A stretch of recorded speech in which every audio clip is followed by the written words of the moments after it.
Good morning, boys and girls, and welcome to another episode of Pep's Corner. Today, we will continue in our book, Animal Cells. We will be reading from pages 8 through 13. Our focus is posted on the screen, and that again is our focus and our purpose for reading today. So go ahead, make sure you have your book in your hand and are actively following along and reading. Remember, boys and girls, to reread for a second time so you can come to shared reading prepared and ready for discussion. Page 8. What are the parts of an animal cell? Cells, as small as they are, have many parts. Animal cells are eukaryotic cells, which means that they have rooms or chambers called organelles.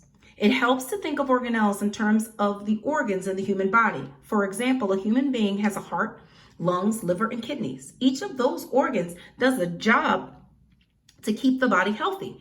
Animal cell organelles are like microscopic versions of organs. Like the organs in the human body, they each have jobs to do to keep a cell healthy. Animal cells work 24 hours a day, 7 days a week. They work when you are running or sitting, eating or sleeping.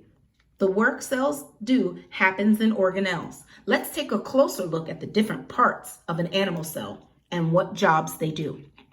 I'm in the picture on page 8. Nucleus, Golgi body, cytoplasm, cell membrane, ribosome, vacuole, and mitochondria. This image shows the parts of animal cell discussed in this book. Membrane. Surrounding an animal cell is the outside skin of a cell, called the plasma membrane or cell membrane. This membrane is made of fats. The plasma membrane is a wall of defense and only lets in what the cell needs to live, like water and food. Inserted in the membrane are various proteins. Inside the nucleus is the control center of a cell, like the brain. Like most organelles, it is surrounded by a membrane. It carries directions for such characteristics as height, eye color, and other genetic information. See pages 36 through 39. Inside the nucleus is a thread-like structure called chromatin. This is made up of deoxyribonucleic acid, DNA. Fibers. It is the DNA that provides a map of your body. It decides if you are going to be tall or short, blue or brown-eyed, and every other physical thing about you. Endoplasmic reticulum. Sticking out of the nucleus is the endoplasmic reticulum, or ER. This is a network of tube-shaped structures. The ER produces fats and some types of proteins used in the body. There is a rough kind of ER and a smooth kind of ER. Mitochondria. You need energy to power your body. Your cells also need energy to power their work. A cell's power center is in its mitochondria. These organelles have their own DNA. They produce energy to support the cell's main functions. Ribosomes. Ribosomes are protein factories. These organelles work to turn ribonucleic acid, RNA, into proteins. The ribosomes string together amino acids. Once a string is complete, it is called a protein. Golgi body. The Golgi body works somewhat like a packing unit and warehouse.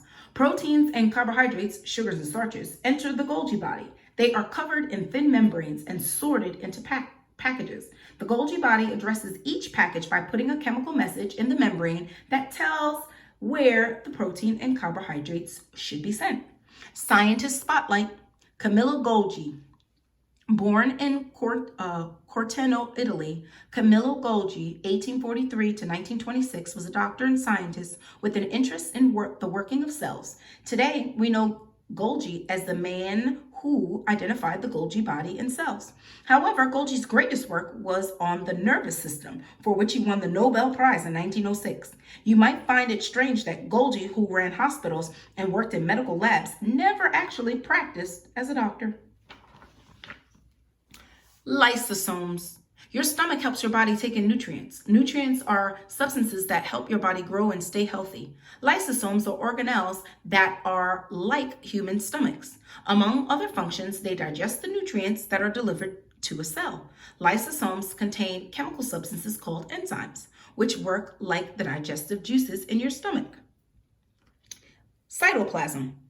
Although cells are extremely tiny, there is still empty space within the cell. Cytoplasm is a jelly-like substance that fills the space between the nucleus and the cell membrane. It works much like the way egg white fills in the space between the yolk and the eggshell in an egg. Organelles float in the cytoplasm.